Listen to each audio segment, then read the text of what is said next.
దేవుని యందు ప్రియమైన దేవుని బిడ్డలందరికీ కూడా ప్రభు అయిన యేసుక్రీస్తు నామములో వ్యక్తిగతంగా మరొకసారి మీ ముందుకు వచ్చి మీతో కలిసి ప్రభు యొక్క వాక్యాన్ని పంచుకోవడానికి, మీతో కలిసి దేవుని వాక్యాన్ని నేర్చుకోవడానికి మరి దేవుడు మీతో పాటు నాకు అనుగ్రహించిన ఈ శ్రేష్టమైన సమయాన్ని బట్టి నేను ఎంతగానో సంతోషిస్తున్నాను, ఆనందిస్తూ ఉంటున్నాను. అందరూ బాగున్నారు కదా? అయితే ఈ సమయంలో ఆదికాండము 21వ అధ్యాయము మొదటి 8 వచనాలను ఆధారం చేసుకొని ఆ వాక్య భాగములో నుండి కొన్ని సత్యాలను ఈ రోజున నేర్చుకొని ధ్యానం చేయడానికి దేవుడు మరి కృప చూపాలని మనము ముందుకు సాగుదాం. దయచేసి మన ధ్యానం కొరకు 8వ వచనాన్ని మనం చదువుదాం. ఆ పిల్లవాడు పెరిగి పాలు విడిచెను. ఇస్సాకు పాలు విడిచిన దినమందు అబ్రహాము గొప్ప విందు చేశాడు అన్న మాట 8వ వచనంలో వ్రాయబడి ఉంది. ఇక్కడ ఆ పిల్లవాడు పెరిగి పాలు విడిచెను, ఇస్సాకు పాలు విడిచిన దినమందు అబ్రహాము గొప్ప విందు చేశాడు అన్న మాట అక్కడ మనం చదువుతూ ఉంటున్నాం. ఈ రోజున విందు గురించి మనం ధ్యానం చేయబోతూ ఉన్నాం. ఏ విందు? అబ్రహాము చేసిన విందు.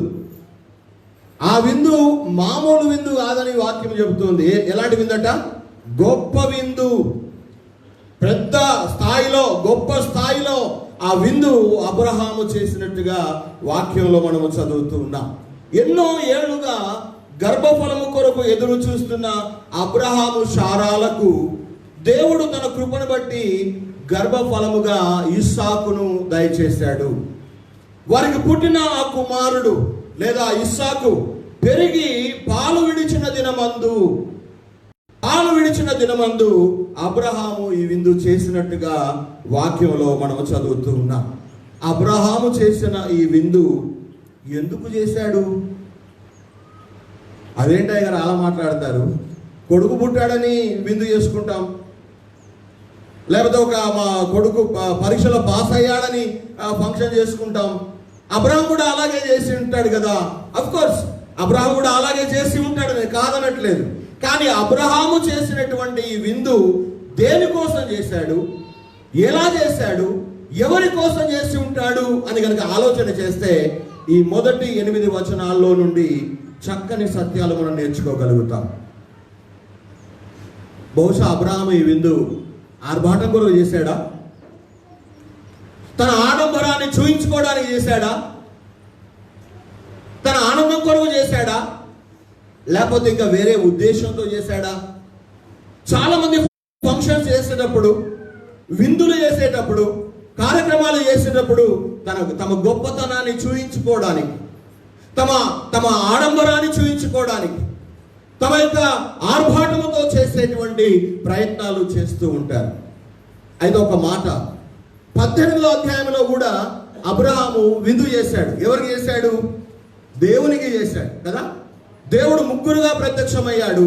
వచ్చింది ముగ్గురు అయితే 30 మంది తినంత విందు చేశాడు ఆయన కదా. 3 మానగల పిండితో రొట్టెలు చేశాడు. ఒక లేత దూడను కోయించి సిద్ధం చేశాడు. తర్వాత పాలు, పెరుగు, వెన్న అన్ని సిద్ధం చేశాడు. చాలా కష్టపడ్డాడు ఆ ముగ్గురు కోసం. కానీ ఇక్కడ కొడుకు పుట్టాడు. చాలా మంది బంధువులు వచ్చి ఉంటారు, స్నేహితులు వచ్చి ఉంటారు, ఇరుగు పొరుగు వారు వచ్చి ఉంటారు. వీరందరికీ ఆయన గొప్ప విందు చేశాడు. మెనూ కార్డు ఎంత పెద్దగా ఉందో నాకు తెలియదు, కానీ చాలా పెద్దగా ఉండి ఉంటుంది. ఎందుకంటే గొప్ప విందు చేశాడు అంటే మామూలుగా మనలాగా ఒక 50-60 మంది 100 మంది మాత్రం కాకుండొచ్చు, చాలా మంది వచ్చి ఉంటారు. ఎందుకంటే రాజులకు కూడా ఈ అబ్రహాం పరిచయమే. అబీమెలెకు కోసం ప్రార్థన చేశాడు కనుక బహుశా చాలా ఉన్నతాధికారులు కూడా ఆ యొక్క విందుకు వచ్చి ఉంటారు.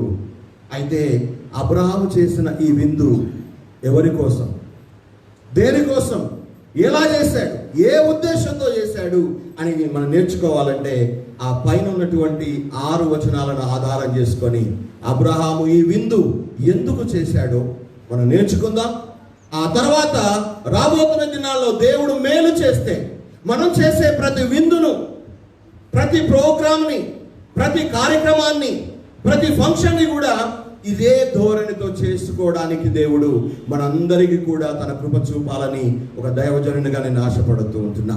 రండి, అబ్రహాము ఆ విందు ఎందుకు చేశాడు?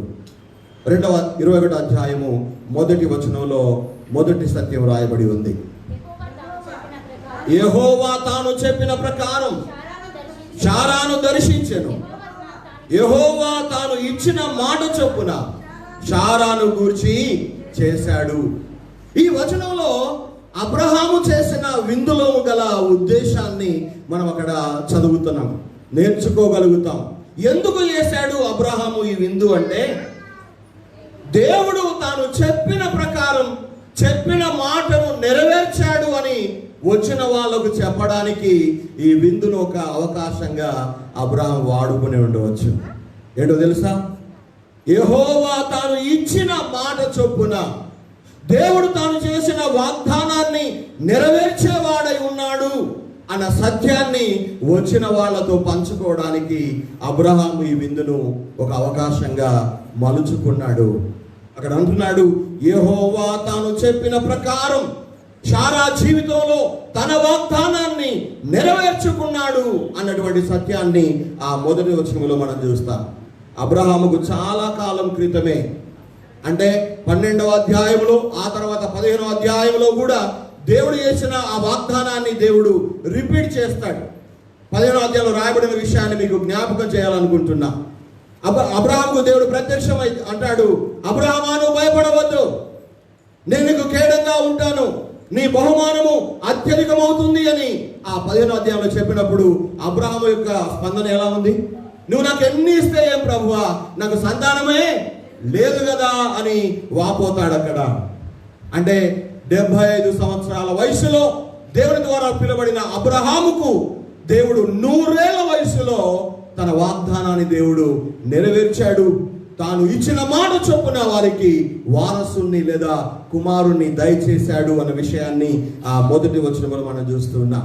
ఈ జరుగుతూ వచ్చిన ఈ 25 సంవత్సరాల సమయంలో బహుశా ఎంతో మంది అబ్రహాము శారాలను అడిగి ఉంటారు. ఏమని తెలుసా?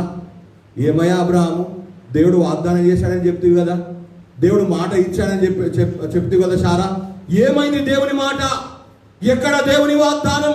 దేవుడు నిన్ను మరిచిపోయాడా? దేవుడు మేలు చేయలేదేంటి?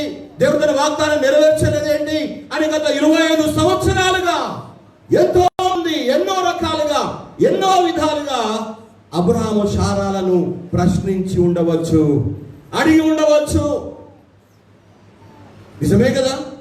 దేవుడు ఆలస్యం చేస్తున్నాడు అంటే అందరికీ అర్థం కాకపోవచ్చు, కానీ కొన్నిసార్లు దేవుని బిడ్డలకు కూడా అర్థం కాదు దేవుడు ఎందుకు ఆలస్యం చేస్తున్నాడు అన్న విషయం.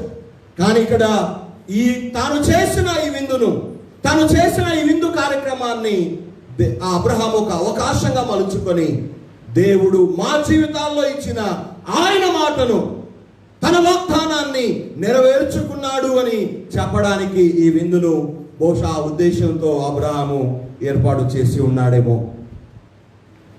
ఇంకా ఏం జరగలేదు, ఇంకా రాలేదు, దేవుడు మీరు మర్చిపోయాడేమో, విడిచిపెట్టాడేమో, దేవుడు తన మాటను చేయని వాడేమో, వాగ్దానం నెరవేర్చని అనగా నిస్సహాయుడేమో అనేటువంటి రకరకాల ప్రశ్నలు, రకరకాల సందేహాలు, రకరకాల ఆ యొక్క అనుమానాలు కలిగిస్తూ రకరకాలుగా అబ్రహాము శారాలను ఎంత ఇబ్బందులకు గురి చేశారో. కానీ చివరాఖరికి దేవుడు తాను ఇచ్చిన మాట చొప్పున తన వాగ్దానాన్ని నెరవేర్చుకున్న కారణాన గొప్ప విందు చేశాడు.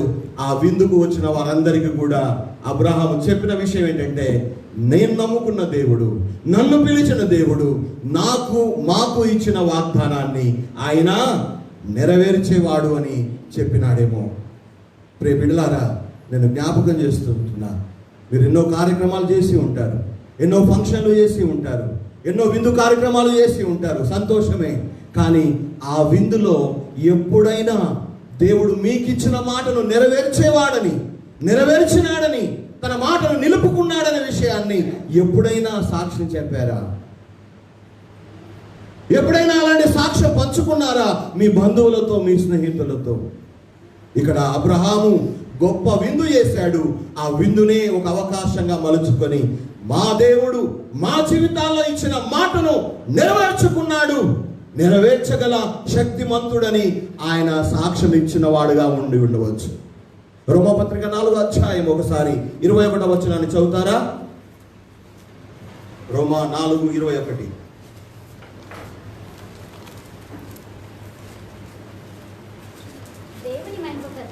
దేవునిని మహిమపరచి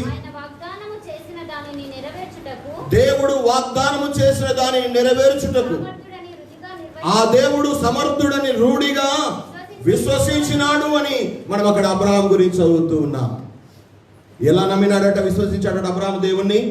తాను వాగ్దానము చేసిన దానిని నెరవేర్చగల సమర్థుడని రూఢిగా విశ్వసించినాడు అబ్రహాం. ఎంత రూఢిగా విశ్వసిస్తే అంత గొప్ప విందులో అందరి ముందు ఆయన సాక్ష్యాన్ని పంచుకోగలుగుతాడండి. అంటే మీకు అర్థమవుతుందో లేదో, అబ్రహాము చెప్పిన సాక్ష్యానికి వెనకాల వాగ్దానాన్ని నెరవేర్చగల సమర్థుడైన దేవునిలో ఆయన విశ్వాసమును కలిగిన వాడై ఉన్నాడు అని మనకు అర్థమవుతుంది. అంటే నీవు నీ దేవుణ్ణి ఎంతగా విశ్వసిస్తావో, నీ దేవుని యొక్క శక్తిని, ఆయన ప్రభావాన్ని ఎంతగా నమ్ముతావో, ఎక్కడైనా ఎంతమంది మధ్యలో అయినా ఏ చోటైనా నీవు ఆయన చేసిన కార్యాలను, ఆయన నెరవేర్చిన, ఆయన జరిగించిన అద్భుతాలను మనం చెప్పే వారంగా ఉండగలము. హల్లెలూయా.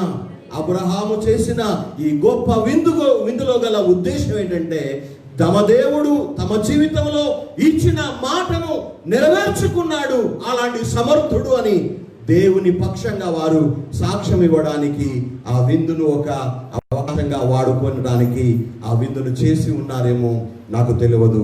రెండవదిగా చూస్తే, వాగ్దానమును దేవుడు నెరవేర్చాలి, నెరవేరుస్తాడు. ఎందుకు నెరవేరుస్తాడు అంటే, హెబ్రీ పత్రిక 10:23లో ఉంది ఒక మాట. హెబ్రీ పత్రిక 10వ అధ్యాయము 23వ వచనం కూడా చదివి సహాయం చేయండి. వాగ్దానము చేసిన వాడు నమ్మదగిన వాడు చాలు. ఎందుకు? తన బిడ్డలకు ఇచ్చిన మాటను దేవుడు నెరవేర్చుకుంటాడు. తన బిడ్డలకు ఇచ్చిన వాగ్దానాన్ని దేవుడు ఎందుకు నెరవేరుస్తాడు అంటే, నెరవేర్చగల సమర్థుడని ఆయన బిడ్డలు విశ్వసిస్తారు. మొదటి కారణం. ఎందుకు దేవుడు తన మధ్య తన ఇచ్చిన మాట నెరవేర్చుకుంటాడు అంటే, రెండవదిగా వాగ్దానం చేసినటువంటి దేవుడు మామూలు మనిషి కాదు. ఆయన మనలాంటి మనిషి కాదు. మనం ఇచ్చిన మాటను తప్పిపోయాం చాలా సార్లు. ఇచ్చిన మాటకు కట్టుబడి ఉన్నాం. కానీ దేవదేవుడైనటువంటి యెహోవా తాను ఇచ్చిన మాటను నెరవేర్చేవాడు. ఆయన మాట తప్పని దేవుడు, వాగ్దానం చేసిన వాడు, నమ్మదగిన దేవుడని అందరికీ చెబుతూ ఉంటాడు. చెప్పి ఉండొచ్చు. విలాప వాక్యంలో ఆ మాట మనకు చాలా నోటికి వస్తుంది కదా, ప్రభువా నీవెంతైనా నమ్మదగిన దేవుడవు. హల్లెలూయా. బహుశా ఆ విందులో వచ్చిన బంధువులకు, వచ్చిన స్నేహితులకు, తన వారికి అందరికి కూడా, ఇదిగో నేను నమ్ముకున్న దేవుడు, నన్ను పిలిచిన దేవుడు, ఇదిగో ఎంత నమ్మదగిన వాడు అని ఆ విందులో ఆయన చెప్పి ఉంటాడు. అలా చెప్పడానికే బహుశా ఈ విందును అబ్రహాము ఏర్పాటు చేశాడేమో, మనకు తెలియదు. కనుక ఆ విందునే ఒక అవకాశంగా మలుచుకొని ఆ విందులో వచ్చిన వారందరికీ కూడా తన సాక్ష్యాన్ని, దేవుడు ఎంత గొప్పవాడో, ఎలాంటి సమర్థుడో, ఎలాంటి శక్తిమంతుడో, తాను ఇచ్చిన మాటను ఏనాటికైనా నెరవేర్చే దేవుడని ఆయన చెప్పినాడు. సాక్షిగా నిలబడినట్టుగా ఆ మొదటి సత్యాన్ని మనం చూస్తా ఉన్నాం. అబ్రహాము చేసిన ఈ విందులో గల రెండవ ఉద్దేశం ఏమై ఉంటుంది చూద్దామా? దయచేసి అదే అధ్యాయము 2వ వచనం.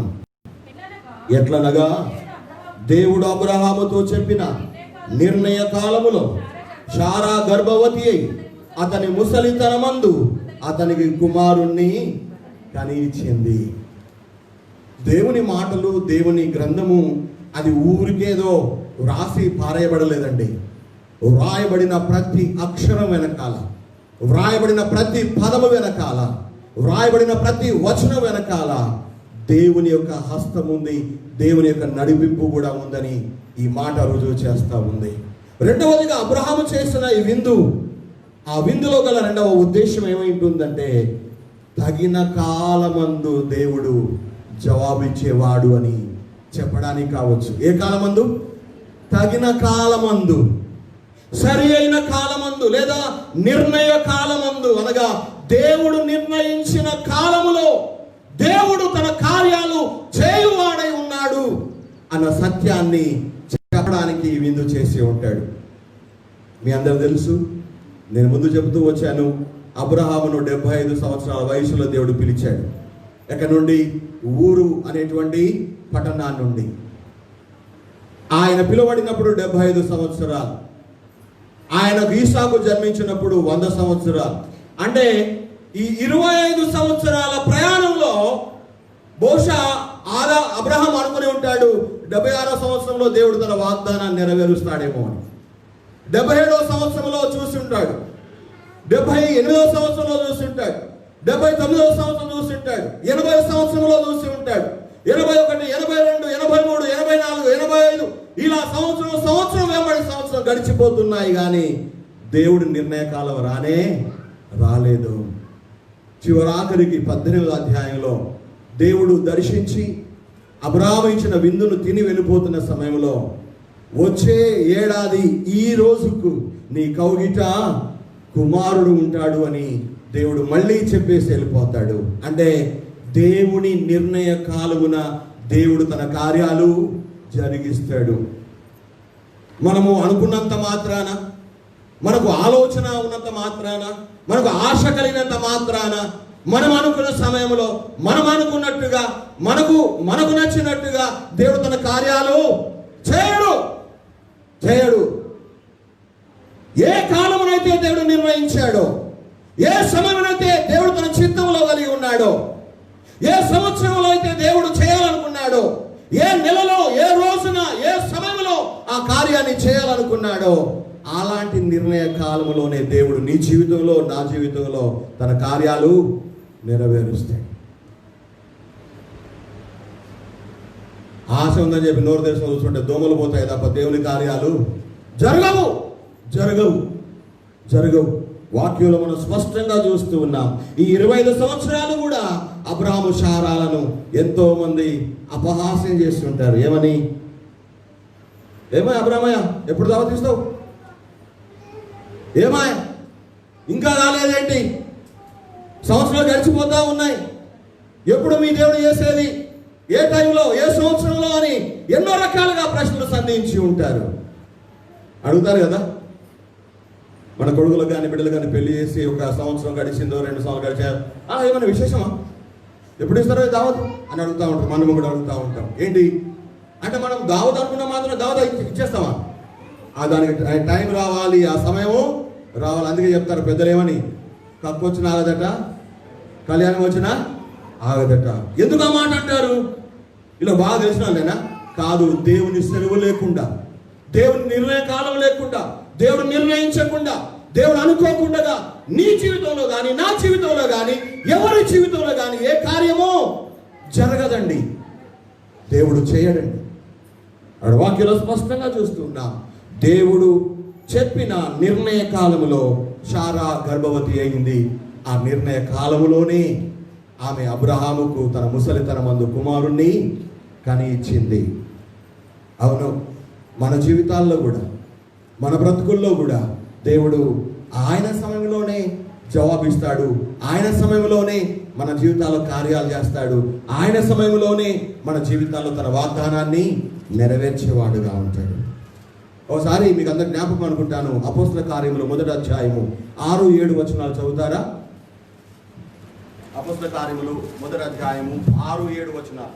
కాబట్టి వారు కూడి వచ్చినప్పుడు, ప్రభువా, ఈ కాలమందు ఇశ్రాయేలునకు రాజ్యమును మరలా అనుగ్రహించదవా అని ఆయనను అడుగగా, ఆయన కాలములను సమయములను తండ్రి తన స్వాధీనమందుంచుకున్నాడు, వాటిని తెలుసుకొనుట మీ పని కాదు అన్నాడు. ఆయన పునరుద్ధానుడై లేచి పరలోకానికి ఆరోహణం అవుతున్నటువంటి సమయంలో యేసయ్య శిష్యులందరూ కూడా యేసయ్య దగ్గరికి వచ్చి ఒక మాట అడుగుతున్నారు. అయ్యా, మెస్సియా, రక్షకుడా, నువ్వు మెస్సియాగా అవతరించావు. నిన్ను నమ్ముకున్నాము, నిన్ను ప్రేమించాము, మీ మాటకు లోబడ్డాము, నిన్ను వెంబడిస్తూ వచ్చాము. అయితే ఇశ్రాయేలు ప్రజలకు నువ్వు మళ్ళీ రాజ్యాన్ని నువ్వు ఈ కాలంలో, ఈ సమయంలో దయచేసి ఇచ్చి వెళతావా అని అన్నారు, అడిగారు. అప్పుడేమనాలి? యేసయ్య ఇస్తే ఇస్తానని చెప్పాలి, లేకపోతే ఇవ్వను అని చెప్పాలి. అవునా కదా? ఇస్తావా అని అన్నప్పుడు ఇస్తే ఇస్తానా, లేకపోతే ఇవ్వను అని చెప్పాలి. కానీ ఏమన్నాడు? ఈ కాలంలో కాదు, అసలు కాలములను సమయములను తండ్రి అయిన దేవుడు తన స్వాధీనంలో ఉంచుకున్నాడు, వాటిని తెలుసుకోవడం మీ పని కాదు అన్నాడు. అవును, ఏ కాలంలో చేస్తాడో, ఏ సంవత్సరంలో చేస్తాడో, ఏ నెలలో చేస్తాడో, ఏ తేదీన చేస్తాడో, ఆ తేదీన కూడా ఏ సమయంలో చేస్తాడో మన ఎవరికి తెలియదు. ఆ మాట జాగ్రత్తగా గమనించండి. దేవుడు అబ్రహాముతో చెప్పిన నిర్ణయ కాలంలో శారా గర్భవతి అయింది. అంటే ఏ సంవత్సరం, ఏ నెల, ఏ రోజున తాను ప్రెగ్నెన్సీ కన్సీవ్ కావాలో దేవునికి తెలుసు. అబ్రహాం కూడా తెలియదు, శారా కూడా తెలియదు. అంటే మన జీవితాల్లో కూడా దేవుడు ఎంత అద్భుతంగా చేస్తాడంటే, మన కంటికి కనబడకుండా, మన చెవికి వినబడకుండా, హృదయాన్ని గోచర కాకుండా తాను చెప్పిన నిర్ణయ కాలంలో తన కార్యాలు టపా జరిగిపోతా ఉంటాయి. అందుకే ఒకవేళ ఆ టైం వచ్చినప్పుడు ఎంతమంది అడ్డుపడ్డా, ఎంతమంది ఆటంకాలు కలిగించినా, ఎంతమంది ఆపాలని ప్రయత్నం చేసినా దేవుని కార్యాలు అస్సలు ఆగనే చకచకా జరిగిపోతూ ఉంటాయి. మనం నోరల్లో పెట్టి చూడాల్సింది తప్ప ఇంకా ఏమీ చేయలేము. ఇక్కడ కూడా అదే చూస్తూ ఉంటున్నాం. ఏంటంటే కాలములను, సమయములను దేవుడు తన స్వాధీనములో ఉంచుకున్నాడు. అనగా దేవుడు చెప్పిన టయానికి కాస్త వెనక కాదు, ముంగట కాదు, బరాబర్ ఆ టయానికి దేవుడు తన కార్యాలు చేసేవాడు అని చెప్పడానికే ఈ విందును ఆ ఉద్దేశంతో వాడుకున్నాడేమో, ఆ విందు చేశాడేమో. బైబిల్లో ఒక మాట ఉంది కదా, చదివవసరం లేదు, రోమా 8:26లో ఉంటుంది. దేవునిని ప్రేమించే వారికి, అనగా తన సంకల్పము చొప్పున పిలువబడిన వారికి మేలు కలుగుటకై సమస్తమును సమకూడి జరుగుచున్నవని ఎరిగిన వారమై ఉండాలి, తెలుసుకున్న వారమై ఉండాలి. దేవుడు కొందరు జీవితాల్లో కార్యం చేయవచ్చు, కొందరు జీవితాలు చేయకపోవచ్చు. అది ఆయన ఇష్టం, ఆయన చిత్తం. కానీ మన జీవితాల్లో మనం ఒకటి నమ్మాలి, తెలుసుకొని ఉండాలి. దేవుడు తన సమయాన్ని తప్పే దేవుడు మాత్రం కాదు అని. అవును, నువ్వు అనుకున్నా అనుకోకపోయినా, నువ్వు పని చేసినా చేయకపోయినా గడియారం మాత్రం టకటక తిరుగుతూనే పోతా ఉంటుంది. అది మాత్రం ఎవరి కోసం ఆగదు కదా, ఎవరి కోసం ఆగదు. సెల్ అయిపోతేనే ఆగిపోతుంది గడియారం. అంటే ఎందుకు ఈ మాట అంటున్నానంటే, దేవుడు చెప్పిన ఆ సమయం కొరకు మనం ఏం చేయాలి? వేచి ఉండాలి, ఎదురు చూడాలి, ఓపిక కలిగి ఉండాలి, సహనంతో ఉండాలి కదా, సహనంతో ఉండాలి. ప్రసంగి 3వ అధ్యాయంలో అనుకుంటాను ఏముంది అక్కడ, 5వ అధ్యాయం 3వ అధ్యాయం మొదటి రోజు చదువుతారా? 3వ అధ్యాయం ప్రసంగి 3:1.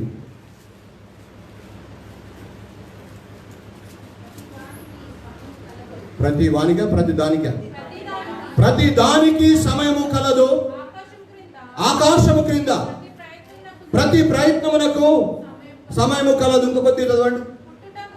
పుట్టుటకు చచ్చుటకు, నాటుటకు నాటబడిన దాన్ని పెరిగి వేయడానికి, చంపుటకు బాగు చేయడానికి, అనగా ప్రతి దానికి దేవుడు సమయమును నిర్ణయించి పెట్టాడు.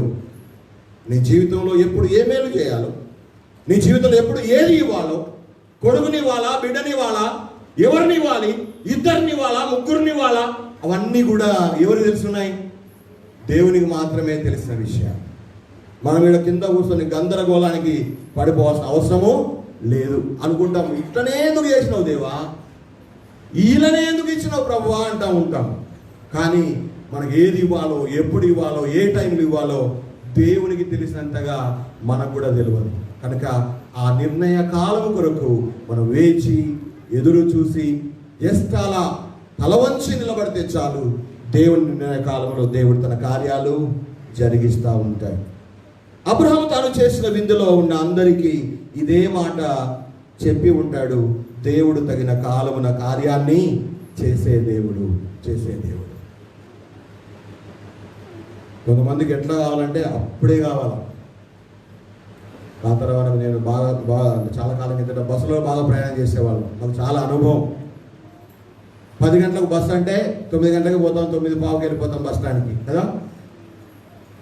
9:15 ఇంకా బస్సు రాలేదు, 10 గంటలకు బస్సు, 9:15 బస్సు ఇంకా రాలేదు, 10 గంటల బస్సు 9:15 ఎట్లా వస్తుంది కదా.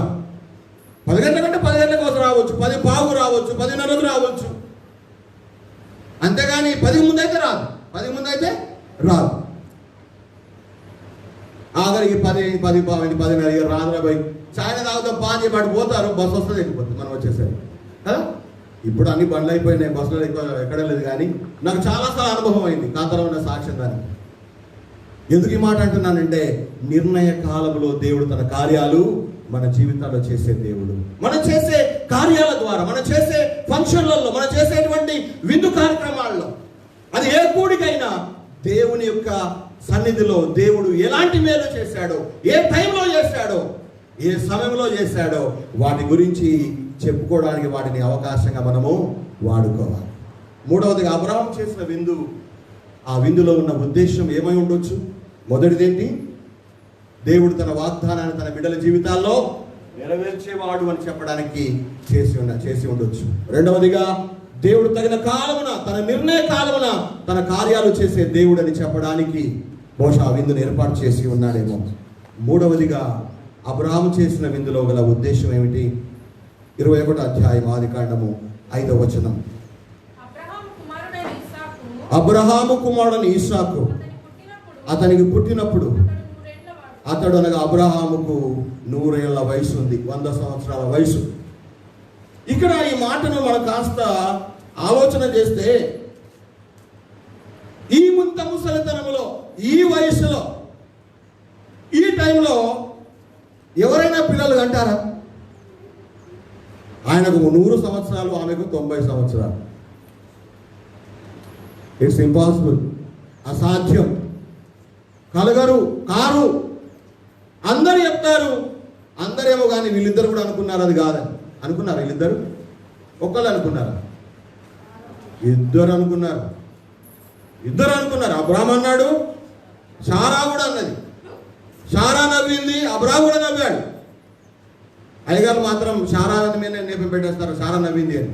అబ్రాహాం కూడా నవ్వినాడు. శారా నవ్వడానికి ముందే అబ్రాహాం నవ్వినాడు.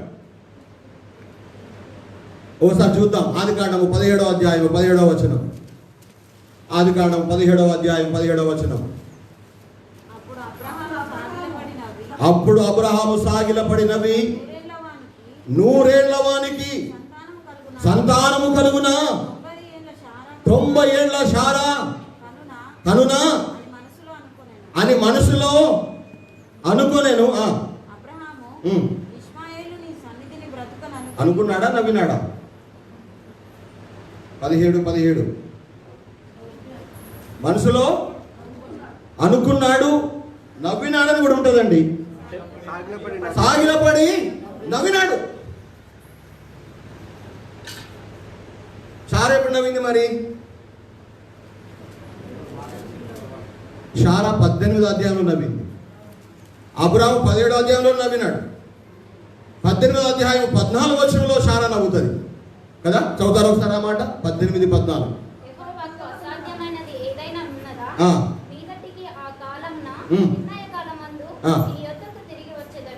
అప్పుడు శారాకు కుమారుడని కలుగుననెను. 12వ వచనం కూడా చదవండి. 12వ వచనం. శారా, నేను బలము ఉడిగిన దానను, తరువాత సుఖము కలుగునా, నా యజమానుడు వృద్ధుడై ఉండును కదా అని తనలో నవ్వుకొనెను. అబ్రహాము నవ్వుకున్నాడు, శారా కూడా తనలో తాను నవ్వుకున్నది. ఆమె నవ్వుకున్నది ఎవరు కనబడింది? దేవుని కనబడింది. నేను ఈ మాటలు చెప్తుంటే ఆమె గుడారంలో ఉండి నవ్వుతుంది, నీ భార్య శారా అంటే, నేను నవ్వలేదన్నది. మళ్ళా నాకేం తెలియదు, నేను నవ్వలేదని చెప్పేసింది. ఎందుకు ఈ మాట జ్ఞాపకం చేస్తున్నానంటే, మూడవదిగా బహుశా ఈ విందు ఎందుకు చేసి ఉన్నాడంటే, దేవుడు చేసే కార్యాలు దేవునికి అన్నీ సాధ్యమే. ఎప్పుడైనా, ఏ వయసులోనైనా, ఏ సమయంలోనైనా, ఎన్ని రోజులకైనా దేవుడు చేయాలనుకుంటే దేవునికి సమస్తము సాధ్యమే అని చెప్పడానికి విందును ఏర్పాటు చేసి ఉన్నాడేమో. అంటే దేవునికి సమస్తము సాధ్యము. ఆయన 100 సంవత్సరాల ముసలివానికి సైతం సంతానం ఇవ్వగల శక్తిమంతుడు అని ఆ విందుకు వచ్చిన వాళ్ళందరికీ చెప్పడానికి ఈ విందును ఒక అవకాశంగా వాడుకున్నాడేమో. విందులు చాలా జరుగుతాయి కదా. విందు ఉందంటే ఆ విందులు ఏమేమి ఉంటాయి? మందు ఉంటుంది, తర్వాత చిందులు కూడా ఉంటాయి. విందు ఉన్నది అంటే ఏమండాలి? మందు ఉండాలి, చిందులు కూడా ఉండాలి. మందు ఎంత వేస్తారో చిందులు అంత వేస్తారు కదా. ఒకసారి నేను గర్భురు అనుకుంటా, బాజరెడ్డి వాళ్ళ ఇంటికి పోయిన 12 సంవత్సరాల కిందట. వాళ్ళ ఇల్లు దాటి అక్కడ ఒక పెళ్లి జరుగుతుంది. వీళ్ళు ఇంటి ముగ్గాడు కాడికెళ్ళి అన్ని గుజ్జల వద్ద లైట్లు పెట్టుకున్నారు పెళ్లికి. ఏడొక అయ్యం పుట్టేదో తెలియదు కానీ ఆ నుంచి వచ్చుకుంటా పీకిన గుజ్జలు తీసి కొట్టుకున్నారు. ఎట్లా ఉంది విందు? జోరుదారు ఉంది కదా. నేను ఆనే ఉన్నా రోజు భయంకరంగా కొట్టుకున్నారు. ఎందుకు కొట్టుకున్నారు అని ఆరా తీస్తే ఎవరికో ముక్కలు వల్లేదట, అంతే. ఏం వల్లేవట? వడ్డించే కాడా బొక్క వల్లేదో ముక్క వల్లేదో. మరి భయంకరం కదా. విందు చేయడం మంచిదే, విందు చేయాలనుకోవడం మంచిదే. కానీ ఆ విందు నువ్వు చేసేటువంటి ఆ కార్యక్రమంలో లేకపోతే ఆ విందులో దేవుడు మహిమ పొందాలి, దేవునికి మహిమ కలగాలి, నువ్వు దేవుని పక్షంగా సాక్షిగా నిలబడాలి. ఈ గొప్ప విందులో అబ్రహాము అనుభవం ఏంటంటే ఆయన దేవుడు తాను ఇచ్చిన మాటను నెరవేర్చే శక్తిమంతుడు అని చెప్పడానికి విందు చేసినాడు. రెండవదిగా తగిన కాలమున దేవుడు చెప్పిన నిర్ణయ కాలమున కార్యాలు చేసే వాడు అని చెప్పడానికి విందును ఉపయోగించుకున్నాడు. మూడవదిగా దేవునికి ఎంత వయసు మీద పడ్డా, ఎన్ని సంవత్సరాలు గడిచిపోయినా దేవునికి సమస్తము సాధ్యమే అని చెప్పడానికి ఈ విందును ఉపయోగించుకున్నాడు అబ్రహాం. అంతెందుకు, మన మధ్యలో ఇప్పుడు ఆయన లేడు కానీ సొలొమోను స్వరూపాలు మన మధ్యలో కొన్ని సంవత్సరాలుగా ఉన్నారు. పెళ్ళైన తర్వాత 25 సంవత్సరాలకు కొడుకు ఇచ్చాడు దేవుడు. ఎన్ని సంవత్సరాలకి? కరెక్ట్గా 25 సంవత్సరాలు. శోభ వాళ్ళ అన్న, క్యాంప్ శోభ వాళ్ళ అన్న పెళ్ళైనాక 25 సంవత్సరాలకు కొడుకు పుట్టాడు. నిజంగా ఎంత గొప్ప విషయం. ఊహిస్తారు ఎవరైనా? ఊహిస్తారా? ఎవరు ఊహించరు కదా. దేవుడికి సమస్తము సాధ్యమే, సాధ్యమే. ఆయన ద్వారా కాని పనులు అంటే ఏమీ లేవు. ఏదైనా ఏం పని చేయకుండా ఏదైనా కార్యం చేయకుండా ఆగినట్టుగా బైబిల్ ఎక్కడైనా రాయబడి ఉందా? లేదండి. అన్నీ సాధ్యమే ఆయనకి. ప్రతిదీ సాధ్యమే. ప్రతి కార్యాన్ని ఆయన నెరవేరుస్తాడు, చేసే శక్తిమంతుడని వాక్యంలో చూస్తూ ఉన్నాం. నాలుగవదిగా చివరిగా ఎందుకు విందు చేశాడు అబ్రహాం? ఎందుకు చేసి ఉండొచ్చు? మొదటిగా దేవుడు తాను ఇచ్చిన మాట నెరవేర్చేవాడు అని చెప్పడానికి. రెండవదిగా దేవుడు చెప్పిన నిర్ణయ కాలంలో దేవుడు తన కార్యాలు చేస్తాడు అని తెలియజేయడానికి. మూడవదిగా దేవునికి సమస్తము సాధ్యమే అని చెప్పడానికి. నాలుగవదిగా చివరిగా దేవుడు తమ జీవితాల్లో సంతోషాన్ని ఇచ్చాడు అని చెప్పడానికి ఈ విందు చేశారు. దయచేసి 6వ వచనం, ఆదికాండము. అప్పుడు శారా, దేవుడు నాకు నవ్వు కలగజేశాడు, వినువారెల్లా నా విషయమై నవ్వుతారు. నవ్వుతారు అంటే ఇప్పుడు కన్నదట అది అట్లా నవ్వడం కాదు, అది కాదు అర్థం. మన మూల భాషలో చూస్తే దేవుడు నా దుఃఖాన్ని తీసేసి నాకు సంతోషాన్ని ఇచ్చాడు, నా విషయమై విన్న వాళ్ళందరూ కూడా నా సంతోషంలో పాలు పొందుతారు అని చెప్పడానికి. నవ్వేవాళ్ళు కూడా ఉంటారులే. ముసల్తనానికి కుసుమ కూడాలని అంటారు కదా, శాస్త్రాలు చెప్తారు కదా మస్తుగా, కూసున్నకాడ నాలాగా కదా.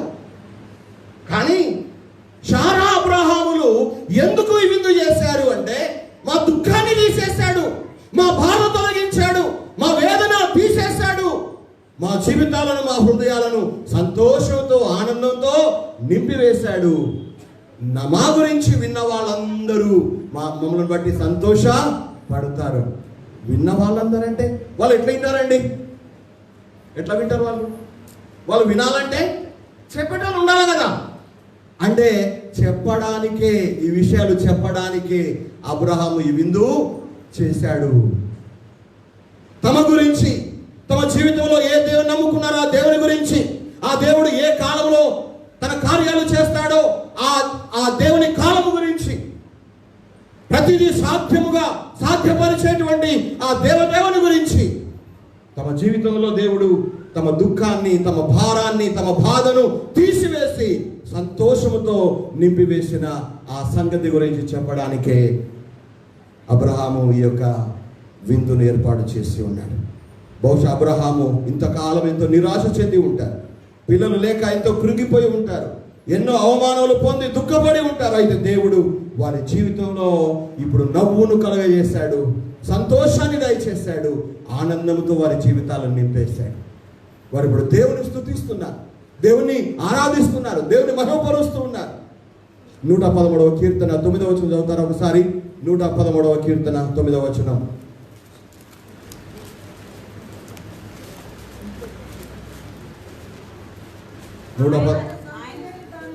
ఆయన సంతులేని దానిని ఇల్లాలుగాను, కుమారుల సంతోషము గల తల్లిగాను చేయును. యెహోవాను స్తుతించుడి. దేవుని ఎందుకు స్తుతించాలి అంటే దేవుడు చేస్తూ వచ్చిన ప్రతి కార్యాన్ని బట్టి. ఈ మాటలు వింటున్న ప్రియ దేవుని బిడ్డలు, మీ బిడ్డల పెళ్ళిళ్ళు కావడం లేదని బాధతో ఉన్నారా? పరీక్షలో పాస్ అవుతామా ఫెయిల్ అవుతామా అనేటువంటి దిగులుతో ఉన్నారా? దేవుడు మా జీవితాల్లో ఎప్పుడు కార్యాన్ని చేస్తాడు అని నిరాశ కలిగి ఉన్నారా? పిల్లలు కలగడం లేదు అనేటువంటి దుఃఖముతో ఉన్నారా? అయితే ఒక మాట చెప్తాను వినండి. అబ్రహాము విశ్వసించినట్టుగా మీకు ఇచ్చిన మాటను నెరవేర్చే సమర్థుడని విశ్వాసం కలిగి ఉండండి. మీరు అనుకున్నప్పుడు కాదు. మీరు డాక్టర్ దగ్గర పోవచ్చు, మందులు తినొచ్చు, ఇంకేమైనా చేయవచ్చు. కానీ దేవుడు అనుకున్న సమయంలోనే దేవుడు తన కార్యాన్ని మీ జీవితాల్లో చేస్తాడు. మీరు అసాధ్యము అనుకున్నటువంటి ఆ కార్యాన్ని దేవుడు సాధ్యపరుస్తాడు. ఇంతకాలం దుఃఖముతో ఉన్న మీ జీవితాలను తన సంతోషంతో నింపి ఆయన దీవిస్తాడు. అక్కడ ఉంది 113:9 చదివాం మనము. సంతులేని దానిని ఇల్లాలుగాను, కుమారులు గల తల్లిగాను ఆయన చేస్తాడు. యెహోవాను స్తుతించండి. ఎస్, దేవుడు మన జీవితాల్లో చేసిన ప్రతి కార్యాన్ని బట్టి కూడా మనం దేవుణ్ణి స్తుతించబద్దులమై ఉంటున్నాం, ఆయన మహిమపరచబద్దులమై ఉంటున్నాం. అందుకే కీర్తనలో ఉంది కదా, ఆయన మన అంగలార్పును నాట్యముగా మార్చేవాడు, గోనె పట్టను విప్పి సంతోష వస్త్రాన్ని ధరింపజేసేవాడు అని 30వ కీర్తన 11-12 వచనాల్లో మనం చదువుతాం. మనుషులముగా మానవులు విందులు చేయడం సహజం కదా. చాలామంది ఉన్నోళ్ళు ఉన్నట్టు, లేనోళ్ళు లేనట్టు చేసుకుంటారు కదా. చాలా రకాలుగా కార్యక్రమాలు చేస్తూ ఉంటారు. కొన్ని పెళ్ళిలో పోతే బహుశా వాళ్ళు వండుకోవడానికి తక్కువ వండుతారు, అందరికి సరిపోకపోవచ్చు. కొంతమంది వండుతారు, తినోళ్ళు తినంగా పంచంగా మిగిలిపోతే దాన్ని పారేస్తారు. అంటే ఎవరికి ఉన్నంతలో వాళ్ళు విందులు చేసే వాళ్ళు ఉంటారు, తప్పేం కాదు. ఒక్కొక్క ఫంక్షన్ చూస్తే అదిరిపోతాం మనం కదా. ఖర్చు ఆలోచన చేస్తే అసలు మనకు మన అంతు కూడా అందదు ఆ ఖర్చు. ఇంత గొప్పగా చేస్తారు కొన్ని కార్యక్రమాలు. కానీ నువ్వు చేసే విందు, నువ్వు చేసే కార్యం, నువ్వు చేసే కార్యక్రమం, నువ్వు తలపెట్టే ప్రతి విషయం కూడా అది నీకు సంతోషకరంగా ఉండాలి, దేవునికి మహిమకరంగా ఉండాలి. బైబిల్లో ఒక రాజు విందు చేశాడు. ఎన్ని రోజులు చేశాడు తెలుసా? 7 రోజులు చేశాడు. ఒక రాజు విందు చేశాడు. ఎన్ని రోజులు చేశాడు? 7 రోజులు చేశాడు. ఎవరి కోసం చేశాడంటే తన రాజ్యంలో ఉన్న మంచోళ్ళు, చెడ్డోళ్ళు, ఉన్నోళ్ళు, లేనోళ్ళు, గరీబోళ్ళు, సంపన్నులు, చదువుకున్నోళ్ళు, చదువులేని అందరికీ చేశాడు. ఆ రాజు పేరు అహష్వరోష్. ఎస్తర్ గ్రంథంలో ఉంటాడు. 1వ అధ్యాయం 10 వచనాలు చదవండి. తర్వాత తన మహిమను, తన ఘనతను, తన ఐశ్వర్యమును, తన ఆర్భాటాన్ని, తన ఆడంబరాన్ని చూయించుకోవడానికి చేశాడట ఆ విందు. ఎందుకు చేశాడట? అబ్బా, రాజు ఎంత ఉన్నోడు రా భయ్, ఇసుండి తిండి మనం ఆడా తినలేదు. అప్పుడప్పుడు ఒకసారి పెళ్ళిళ్ళకి పోతూ ఉంటాం మేము, మా బాగా సేటు వాళ్ళ కొడుకులు జరిగితే. ఉల్లిగడ్డల కాడికి చాలా అయితే, ఉల్లిగడ్డ నిమ్మకాయ చాలా అవుతుంది కదా, ఇస్తారా పట్టుకొని ఆడ చాలా అవుతుంది. ఒక్కొక్కటి వేసుకుని పోతా ఉంటే 15-20 ఉంటాయి. అవి ఎన్ని తింటాం? అన్నీ అయితే తినలేము, అన్నీ అయితే తినలేము. చాలా ఉంటాయి. అన్నీ అయిపోతారు దాంట్లో దిగితే ఐస్ క్రీమ్లు ఉంటాయి కదా, అది కూడా తినేసి వస్తాం మళ్ళీ. అంటే ఇంత కాసేపు వచ్చు అనుకుంటాం. మన ఎవరు దేవేందర్ సేట్ పడుతా లేకపోతే ఎవరు ఆ ఫంక్షన్ హాల్ పోయినాం. మనం బొరసెట్ వాళ్ళ రాజు కొడుకు రిసెప్షన్కి పోయినాం.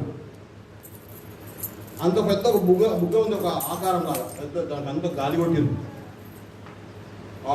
దారి పక్కన అన్ని కుండలు పెట్టిరు. కుండకెళ్ళే ఇట్లా మబ్బులు పొగలు వస్తున్నాయి. ఇట్లా సినిమాలో నోటితే చూడు, ఇట్లా అవి వస్తున్నాయి. ఆఖరికి ఆ బొమ్మ తాపని పలిపోగానే అందరూ ఉన్నారు. ఇద్దరు ఎల్లున్నారు, ఆ బొమ్మలు ఉన్నారు. తెలుసు మెల్ల నడుచుకుంటా పోయి స్టైల్కి పోయి మేమంతా నోరు చూస్తున్నాం ఇట్లా అబ్బాయి ఎంత ఖర్చు పెట్టిరా అంటే ఎందుకు ఈ మాట చెప్తున్నానంటే తమ ఆడంబరాన్ని, తమ ఆర్భాటాన్ని, తమ యొక్క హోదాను, తమ అంతస్తును చూపించుకోవడానికి చేస్తారు ఆహోషోరోష్ లాగా. కానీ నీవెందుకు చేస్తున్నావు? నేనెందుకు చేయాలి? మనం ఎందుకు చేయాలి మన కార్యక్రమాలు అంటే కేవలం దేవుని మహిమ కొరకు మాత్రమే. హల్లెలూయా. దేవుడు చేసిన వాటిని బట్టి తిరిగి దేవునికి వందనాలు చెల్లించడానికి మనం తలపెట్టిన కార్యాలు మనం చేయాల్సిన వారమై ఉన్నాం. అందుకే బైబిల్లో ఒక మాట ఉంది, మీ అందరూ తెలుసు. 1 కొరింథీ పత్రిక 10:31 ఉంది, మీరు భోజనము చేసినను పానము చేసినను మరేమి చేసినను దేవుని మహిమ కొరకు చేయండి. భోజనం చేయడం అంటే భోజనం చేయడం, పానం చేయడం అంటే పానం అంటే ఇక రకరకాల పానాలు ఉంటాయి. సురాపానం ఉంటుంది, మద్యపానం ఉంటుంది, ఇంకేం పానం, రకరకాల పానాలు ఉంటాయి. అవన్నీ పానం చేయొచ్చు అనుకుంటాం, కాదు, నీళ్ళే. మీరు భోజనం చేసినను పానము చేసినను మరేమి చేసినను ఎవరి కోసం చేయాలట? దేవుని కోసం, దేవుడు చేసిన కార్యాలను చెప్పడం కోసం మనం చేయాలి. 26వ తారీఖు ఆల్రెడీ మనకు ఫంక్షన్ ఉంది కదా. ఏ ఫంక్షన్? చర్చ్ యానివర్సరీ ఉంది. అరే ఈ సండే మరి బర్త్డే ఉంది కదా, బెడ్సీది స్వీట్ ప్యాకెట్ అని ఇచ్చేద్దామంటే వద్దు డాడీ, చాలా నెలలేదు కదా, భోజనాలు చేద్దామని అన్నాడు. నేను అనుకున్నాను భోజనాలు చేస్తే మంచిదే, కానీ ఈరోజు ప్రసంగం కూడా దానికి తగ్గట్టే ఉంది. లేదు, ఎవరి కోసం చేయాలి? మనకు సంతోషం, ఓకే, దేవుడు చేశాడు కానీ మనం సంతోషపడతాం. కానీ దేవుడు చేశాడు, ఈ కార్యాలన్నీ దేవుని ద్వారా జరిగాయి అని చెప్పడానికి మనం చేసే కార్యక్రమాలను వాడుకోవాలి. అలాంటి కృప, అలాంటి సహాయము దేవుడు మనకు, మన యొక్క బిడ్డలకు, మనం చేసే కార్యక్రమాలకు దేవుడు దయచేయాలని ఆశపడుతూ నా చిన్న మాటలు ముగిస్తున్న దేవుడి మాటలు మన వినికిడిలో ఆశీర్వదించి దీవించును గాక. ఆమేన్.